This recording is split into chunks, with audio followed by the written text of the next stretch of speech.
संजय जी, ये जो आंकड़ा हम लोग दिखा रहे हैं, जो लोक नीति सीएसडीएस की तरफ से ही आपने दिया है, 2004 वाला निकालिएगा, 2004, 2009, 2014, 2019, क्या विपक्षी गठबंधन इंडिया बन रहा है? तमाम जो धुर विरोधी पार्टियां हैं वो भी एकजुट हो रही हैं क्योंकि मोदी को हैट्रिक बनाने से रोकना है। उसमें ये जो 44% ओबीसी वोट पर बीजेपी पहुंच गई थी पिछले चुनाव में, उसको नीचे लाने का एकमात्र ये तरीका था। तभी नए सिरे से हम देख रहे हैं कमंडल 2.0 को देश में रफ्तार पकड़ते हुए। अंजना जी, अगर आप वोट बैंक देखें, चाहे आप यादवों की बात करें, ओबीसी वोट की बात करें, और बिहार या किसी दूसरे राज्य में भी, तो लोकसभा में जिस तरह से पोलराइज्ड वो बीजेपी के पक्ष में होते हैं, उतना पोलराइज्ड असेंबली इलेक्शन जब होता है उन्हीं राज्यों में, तो अगर आप बिहार का भी देखेंगे तो उतने पोलराइज्ड नहीं होते हैं। लेकिन ये जरूर है 2019 का अगर आप चुनाव देखें तो बहुत पीक कर गई, ओबीसी का वोट बड़ी संख्या में बीजेपी की तरफ जाता हुआ दिखाई पड़ रहा है। और जितना ज्यादा ओबीसी वोट बीजेपी की तरफ टिल्ट हुआ, उतना रीजनल पार्टियों को नुकसान हो रहा था। बिहार एक ऐसा राज्य है जहां दो बड़ी रीजनल पार्टियां हैं, और चाहे किसी की भी सरकार हो, कभी बीजेपी सरकार में आई, कभी सरकार से बाहर हो गई, लेकिन एक न एक रीजनल पार्टी सरकार में बनी रही। तो बीजेपी ने जितनी पैठ बनाई ओबीसी वोट में, उतना रीजनल पार्टियों को नुकसान हुआ।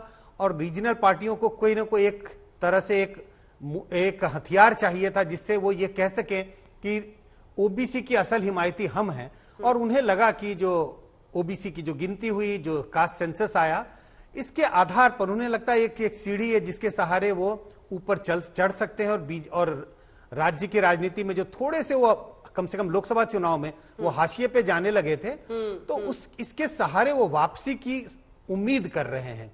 बार बार इस बात का जिक्र हो रहा है कि या सिर्फ ये जो ओबीसी की गिनती हुई है सिर्फ पॉलिटिकली मोटिवेटेड है। पॉलिटिक्स तो है, लेकिन मुझे लगता है जो तमाम दलीलें दी जा रही हैं कि पिछले कई साल में, कई दशक में ओबीसी की स्थिति ये रही है, लेकिन इसकी स्थिति जानने के लिए भी कम से कम गिनती तो होनी ही चाहिए थी। और ये जो गिनती हुई, मुझे लगता है, मैं तो इसका कम से कम समर्थन करता हूं और कहता हूं कि गिनती तो जरूरी थी। लेकिन संजय जी, जो डुअल रिप्रेजेंटेशन मुस्लिम्स का हो गया है 2 जगहों पर, यानी आपकी इसमें भी गिनती हो गई है, बैकवर्ड में भी गिनती हो गई है, उसको आप किस तरह से देखते हैं? जो बीजेपी कह रही है कि ये खामियां है इसमें, वो किस तरह से, क्या वो पॉलिटिकली मोटिवेटेड दिखता है? देखिए, तमाम अब जब तक ये पूरे प्रोसेस के बारे में पता ना चले, हाँ, कि हो सकता है गलतियां हुई होंगी, त्रुटियां जरूर होंगी, शुद्ध बिल्कुल ये तो नहीं कह सकते कि बिल्कुल उसमें कोई त्रुटि नहीं, और सारे आंकड़े जो डेसिमल में दिखाए जा रहे हैं कि 3.23, तो 3.23 का मतलब एग्जैक्ट 3.23 होगा,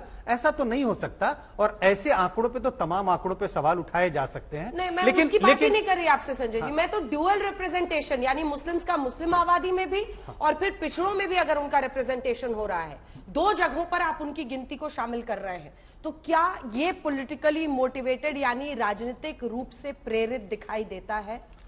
देखिए, अगर आप मुस्लिम्स को कि वो 2 अलग कॉलम होते हैं, जब हाँ, कैसे चीजों की गिनती कैसे होती है, 2 अलग कॉलम है। एक हाँ, धर्म का कॉलम है, आपका धर्म क्या है, वहां जो मुस्लिम है वो मुस्लिम में जाएगा। और जैसे ही अब आप दूसरे कॉलम पर आते हैं अपनी जाति के बारे में, हाँ, तो अगर वो व्यक्ति चाहे वो मुस्लिम धर्म का है, हिंदू धर्म का है, अगर वो ओबीसी है तो वो कहेगा ओबीसी, और आपको उसे ओबीसी के रूप में गिनती करनी पड़ेगी। यही तरीका है, सेंसस में भी ऐसे ही किया जाता है, तमाम चीजों की जब गिनती होती है ऐसे ही किया जाता है। ठीक है अभिषेक झा जी, लेकिन ये आरोप लगेगा कि 2024 आने के पहले जिस तरह से नीतीश कुमार इंडिया गठबंधन को एकजुट करने के लिए जोर लगा रहे थे, उसी के साथ उन्होंने कास्ट सेंसस, आरक्षण की सीमा बढ़ाना, सब कुछ। आपको अगले 1 मिनट में ये देश को समझाना है कि इस आरक्षण की बढ़ोतरी और चुनाव में कोई संबंध नहीं है। देखिए, आपने समय तो थोड़ा कम दिया अंजना जी, लेकिन मैं अपनी बात कहने की कोशिश करूंगा। नीतीश कुमार जी ने हमेशा जमात की राजनीति की है, जाति की राजनीति नहीं की है। अति पिछड़ों को, दलितों को, महादलितों को कैसे उनका हक मिल सके, इसके लिए वो प्रयासरत रहे हैं। जो काम भारतीय जनता पार्टी ने वादा करके नहीं किया, वो नीतीश कुमार जी ने बिहार में कर दिया। ये उनका मास्टर स्ट्रोक है। और भारतीय जनता पार्टी की स्थिति ऐसी ही हो गई है कि खामोश सी रात और बेचैन सी करवट है, न रात कट रही है, न आंख लग रही है। मतलब ये वादा करके मुकर जाने वाली पार्टी देश के स्तर पर जातीय जनगणना नहीं करवाती है। जब बिहार में जातीय गणना होती है तब इसके खिलाफ साजिश रचती है। इनके द्वारा संपोषित संस्थाएं इसको कहीं ना कहीं कानूनी पछड़े में फंसाने की कोशिश करती है, और जब ये तब भी कामयाब नहीं हो पाते हैं, आरक्षण का दायरा बढ़ाने का प्रस्ताव पारित होता है, ये घड़ियाली आंसू बहाने लगते हैं। इनसे हमारे कुछ बुनियादी सवाल है कि अगर इन्हें बिहार की जातीय गणना पर भरोसा नहीं है तो देश के स्तर पर क्यों नहीं कराते हैं? जहां भारतीय जनता पार्टी का शासन है उन प्रदेशों में क्यों नहीं कराते हैं? दूसरा सवाल है कि आपने पहले कहा था कि आप लोग देश के स्तर पर जातीय जनगणना कराकर उस हिसाब से आरक्षण पर बात करेंगे। जब बिहार में आरक्षण पर बात हो रही है तो आपका दोहरा चरित्र क्यों? तीसरा सवाल कि आपके लिए दो ही जातियां हैं, गरीब और अमीर, ये कब से होने लग गया? प्रधानमंत्री जी अपने आप को पिछड़े का बेटा बताते हैं। पूरी भारतीय जनता पार्टी अगर उनकी तरफ से राष्ट्रपति पद का भी उम्मीदवार बनाया जाता है तो उनकी जाति बताते हैं। मंत्री परिषद के सदस्यों, इनके सांसदों, सबकी जाति बताते हैं। जाति जाति खेलते हैं, लेकिन जब लगता है कि इन्होंने जाति के नाम पर कुछ भी नहीं किया और पिछड़े अति पिछड़ों का समर्थन इनको नहीं मिलेगा तो गरीब और अमीर कहने लग जाते हैं। भाई, हमारा देश संविधान से चलता है। अगर आप सचमुच अति पिछड़ों के हितैषी होते तो पहली से लेकर 8वीं कक्षा तक अति पिछड़ों के बच्चों को जो मिलती है छात्रवृत्ति, उस योजना को बंद नहीं करते। बिहार से आते हैं अंजना जी, आप भी जानती हैं, बाबू जगजीवन नाम के नाम पर चल रही छात्रावास योजना का नाम आप नहीं बदलते। वास्तविकता यह है कि नीतीश कुमार जी ने एक मास्टर स्ट्रोक दिया है इस पॉलिटिक्स में। न सिर्फ विपक्षी पार्टियों को एकजुट किया है, बल्कि एक बहुत बड़ा नैरेटिव अपनी दृढ़ इच्छा शक्ति से सेट किया है, जो भारतीय जनता पार्टी की ताबूत में अंतिम कील ठोकेगा। आशुतोष जी, इसी तरह के कुछ वादे आप भी करेंगे उत्तर प्रदेश में? कांग्रेस भी अब खुलकर आ गई है मैदान में, कह रही हम भी कास्ट सेंसस करेंगे, आरक्षण बढ़ाएंगे। सवाल यह है कि ये सब कुछ चुनाव के लिए हो रहा है ना, वरना चिंता तो इतने दशकों से, क्या उनकी व्यथा है, क्या उनका हाल है, दिखा नहीं। 24 के पहले सब जोर पकड़ रहे हैं। नहीं, देखिए अंजना जी, पहली तो बात तो कि समाजवादी पार्टी के लिए एक मुद्दा नहीं है। समाजवादी पार्टी इस संघर्षों से और पिछड़ों के आरक्षण के लिए लड़ाई लड़ते हुई उसकी उत्पत्ति हुई है, और ऐसे कई उदाहरण है। भारतीय जनता पार्टी के प्रवक्ताओं को अपने इतिहास में जाके देखना चाहिए कि जब आप जो पिछड़ों की बात करते हैं तो आपने पिछड़ों के लिए क्या किया। अंजना जी, ये सारी लड़ाई स्टार्ट हो गई है सन 1990 के दौर से, और मैं बिंदुवार बता सकता हूं कि भारतीय जनता पार्टी ने किस तरीके से पिछड़ों के साथ क्या धोखा किया है। जब माननीय वीपी सिंह ने मंडल आयोग की सिफारिशें लागू करी तो भारतीय जनता पार्टी ने उनका हाथ छोड़ दिया और सरकार गिरा दी। और कांग्रेस ने क्या किया था? कांग्रेस तो भारतीय जनता पार्टी कोई अलग नहीं है, हम समाजवादी पार्टी की दृष्टि से देख के बता रहे हैं। तब उन्होंने क्या किया, तब देखा, और पहली बार इस देश में एक मंडल आयोग के खिलाफ एक कमंडल यात्रा शुरू की भारतीय जनता पार्टी ने। तब कहां थे पिछड़े? 2001 में माननीय दिवंगत अटल बिहारी वाजपेयी ने संसद में कहा कि कास्ट सेंसस हम नहीं करेंगे क्योंकि वो समाज में विघटन करती है, और यह आधिकारिक रूप से कहा।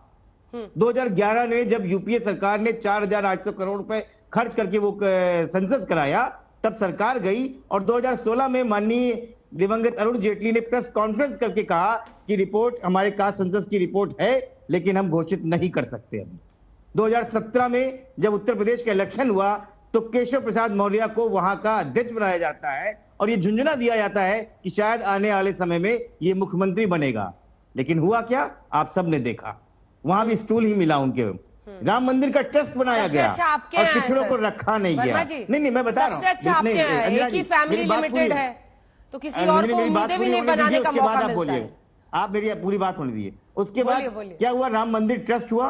एक भी पिछड़ों को इतनी वक्त नहीं दिया गया कि उस ट्रस्ट में रखा भी गया नहीं है। उसके बाद क्या हुआ, 13 पॉइंट रोस्टर लेके आ गए। उसके बाद जब 13 पॉइंट रोस्टर से लड़ाई खत्म नहीं हुई तो उन्होंने कहा हम नीट में हम आरक्षण 4% तक लेके जाएंगे पिछड़ों का। उसकी लड़ाई हमने लड़ी सुप्रीम कोर्ट में, हम जीते भी। जब उससे नहीं माने तो नॉट सूटेबल कैंडिडेट की लड़ाई, जब उससे नहीं माने तो लैटरल एंट्री। ठीक है, आपके पास सिद्धार्थ जी शुरू करते हुए, राष्ट्रपति से लेकर प्रधानमंत्री, हर मंत्री, कौन सा वो पद है जिस पर आप व्यक्ति की जाति नहीं बताते हैं? कौन आप सांसद कितने आपने चुने हैं, ओबीसी या दलित, वो सब भी आप सब बताते हैं और दूसरों पे उंगली उठाते हैं, क्या मतलब है इसका? देखिए, सबसे पहले तो जो जेडीयू के हमारे साथी थे उनका जवाब देना बहुत जरूरी है। हाँ। नीतीश जी ने जहां जिस सदन में खड़े होकर के आरक्षण बढ़ाने की बात करी, हाँ। कुछ ही पल बाद वहां पे कह दिया कि मैं महामूर्ख था कि मैंने इस दलित को मुख्यमंत्री बनाया। ये तो आपका सामाजिक न्याय है। आप सांस भी नहीं बदल पाए उसी सदन में, उसी जगह पर खड़े होकर के। आपकी मूर्खता थी कि आपने एक दलित को मुख्यमंत्री बनाया था। जब वो बनाए थे तब भी रिमोट कंट्रोल थे, और आज भी उनके लिए आपने गालियां दी, कभी महिलाओं को गालियां दी। चलिए उसको छोड़ते हैं। समाजवादी पार्टी के साथी कह रहे थे सामाजिक न्याय के लिए इन लोगों ने क्या किया। एक ही परिवार के 27 लोग चुने हुए पदों पर रहे, ये तो सामाजिक न्याय था। कभी कोई और मुख्यमंत्री नहीं बन सकता, कभी कोई और प्रतिनिधित्व नहीं आ सकता, ये सामाजिक न्याय था। अब हम हमारी बात करते हैं। नहीं, जीतन राम मांझी की जाति क्यों आप बता रहे हैं? नहीं, ये हमने नहीं कहा, हमने नहीं कहा कि इनकेपेबल थे, ये उनका आरोप नहीं, है ना? उन्होंने कहा कि मैं मूर्ख था कि मैंने इनको मुख्यमंत्री बनाया। ऐसी बात तो किसी और के लिए नहीं कह पाए, एक दलित के लिए कह पाए। ये मैंने नहीं कहा, कोइंसिडेंस है। 20 साल के मुख्यमंत्री किसी और के लिए भी कह लेते। पर जल्दी से उनको अगला पॉइंट मैं अगली बात बोलता हूं। अब रही बात दूसरी कि आपने पूछा कि हम जाति क्यों बताते हैं। अरे हम तो कहते हैं सबसे बड़ी जाति गरीब जाति, वो बात इनको पचती नहीं। हमने कहा बिहार के परिप्रेक्ष्य में देख लिया, सामान्य वर्ग में 25% गरीब हैं, ओबीसी में 33% है, एससी एसटी में 44% है। पर जब हम कहते हैं कि गरीब जाति, तब इनको चुभन होती है गरीब शब्द से, और आप ही की भाषा में आपको जवाब देते हैं कि आपको ओबीसी की याद तब आती है जब देश का प्रधानमंत्री ओबीसी है, और जब राष्ट्रपति दलित है तब आपको बहुत बुरा लग जाता है, क्योंकि आपसे ज्यादा सामाजिक न्याय के लिए हम खड़े हैं। और यह सच्चाई है। क्या गरीबी सबसे बड़ा हैंडीकैप नहीं है? उस पर आधारित नहीं होना चाहिए आरक्षण? देखिए, गोल पोस्ट कैसे चेंज करना ये भाजपा से कोई सीखे। आज तक हमेशा से प्रधानमंत्री जी ने कहा कि मैं ओबीसी प्रधानमंत्री हूं, मैं ओबीसी की बात करता हूं। जब कांग्रेस पार्टी ने जिसकी सबसे ज्यादा आबादी उसके अधिकार की बात करती, इनको चुभन क्यों हो रही है? अंजना जी पूरी डिबेट में भाजपा प्रवक्ता एक बार भी नहीं बता पाए कि वो कास्ट सेंसस कब करेंगे, कास्ट सेंसस के खिलाफ क्यों है, और जो कांग्रेस का स्टैंड है उसका साथ क्यों नहीं दे रहे? आप पीछे इसको सवाल पूछ रहे, मत पूछिए सवाल, सारे सवाल बीच में मत बोलिए। ठीक है, एक लाइन में वाजपेयी जी कभी कराएगा एनडीए की तरफ से? ये सरकार, मौजूदा सरकार नहीं कराएगी। एक मिनट अंजना जी, अंजना जी मेरी बात ये चार्ट आपने दिया काटा गया। ये अंजना जी, झुंझुना राजनीति, ये क्या है? राजस्थान 64%, गुजरात 59%, तेलंगाना 50%। चुनाव कोई तक लागू चलता हुआ रहेगा। क्या? आपको लगता है कोई लागू किया कभी क्या? मौजूदा सरकार, क्योंकि इनको तो कमंडल से ही मंडल को काटना है जल्दी से।